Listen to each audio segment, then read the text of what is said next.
Here's a quick fix for how to fix your cutlery basket that's got holes in, like this one, from knives being dropped in, sharp end first, because they're made of plastic. It eventually breaks it, this one in lots of different places. And then your cutlery pokes out the bottom and stops your spray bar from rotating, and you don't get a very good clean of your cutlery and plates and so on. So it's a quick fix and a cheap fix. You could of course replace the whole basket. I think they're about £15–20 on eBay, or for about £9 you can get these stainless steel mesh samples, and you get 2 of those, and all we've got to do is cut them to size, put them in the bottom, and then you've got a basket that's basically going to last forever, because even if you change to a new one, this plastic will always eventually go, and this is probably only about a couple of years old. If you've got a really big hole like that one, you could put some cable ties between the mesh and the existing pieces of plastic to hold it in place. The other option, we'll see how difficult it is to cut the metal grid. The other option is to put some larger pieces underneath, and obviously again at the right size, cable tie those to the bottom. A little bit less cutting that way, but don't forget to leave space for these slots, which goes around the upstanding pieces of metal. So to cut this, we'd either use some tin snips or a angle grinder or disc cutter. Let's go and do that. Right, I tried the tin snips, those things there. That didn't work very well because stainless steel wire is pretty strong and it just bends, didn't cut very well. So next option is my angle grinder, which is this. These can be bought very cheaply, always useful to have one. 100 and what does it say, 115mm size this one is. Doesn't matter too much what disc is in it. I've got a diamond cutting blade, which is mainly for stone and tiles, but that'll also cut through it. Probably really should have a stainless steel disc.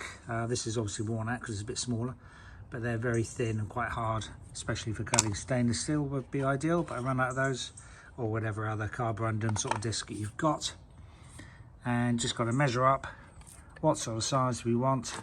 So I'll do a couple that fit inside, I think, which I'll probably use at the end ones, and then I'll do one big one for going underneath this big area to show the 2 different ways of fixing it. So it's just some sort of eye protection and some hearing protection and some gloves, and make sure you hold the disc cutter with 2 hands. Put your foot on the grid to hold it in place, and then cut down to the right, holding it firmly with 2 hands. Okay, let's get cutting. So marked up.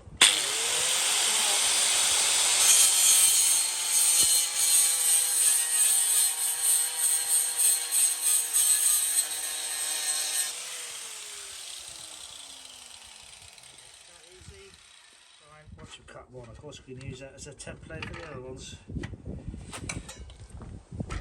Hold it firmly. I recommend definitely holding these things with 2 hands. Once when I was doing a job, I was getting lazy doing it one-handed, holding the piece with my hand like that. It caught on the piece of metal I was cutting, jumped off like that, sliced down straight across my thumb, and actually completely cut through the tendon, and I couldn't lift up my thumb after that. Fortunately, yeah, they were able to pull it back and stitch it together in the hospital. So yeah, definitely 2 hands.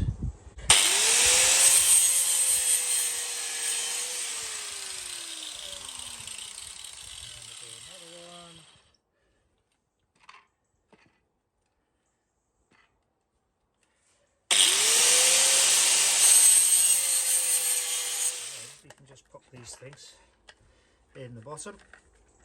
That seems to be a good fit.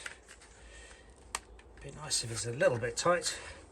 There we go, and lovely extra bit of strength at the bottom of the basket that no knife is ever going to go through. Let's just do the rest now. Very quick to do. That's the other one.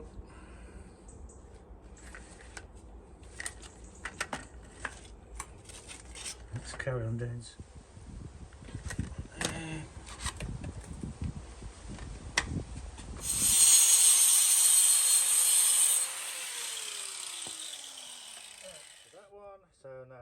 put some cable ties in the four corners, maybe one in the middle to hold that in place. There's the spare bit. It is big enough to do the other end. Okay, that's good. And then we just need to cable tie this one on the bottom. So using these transparent cable ties, and quite long ones, is easier rather than trying to have to reach down right to the bottom of the cage. And nice and strong these ones as well. That's the remaining part of it, and that's it. 3 more to do, we'll probably do it. And there we are, job done, everything attached. A couple of little spare pieces I dropped inside as well for extra strengthening, and that's it. Basically as good, not only as good as new, actually better than new, because that is never going to hold now. Let's just make sure it fits back in its original place, which it does. And now we can drop our cutlery in there without worrying about it breaking the plastic at the bottom. Okay, thanks for watching. Hope you found that useful. I removed these sliding out pieces, by the way, because they make loading the cutlery a bit of a pain.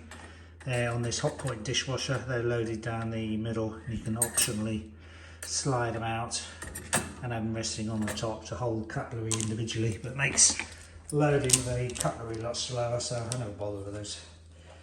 So that's it. Thanks for watching. If you like and find some of my videos useful, please subscribe and click the bell button to be notified of new videos. Thanks for watching. Bye.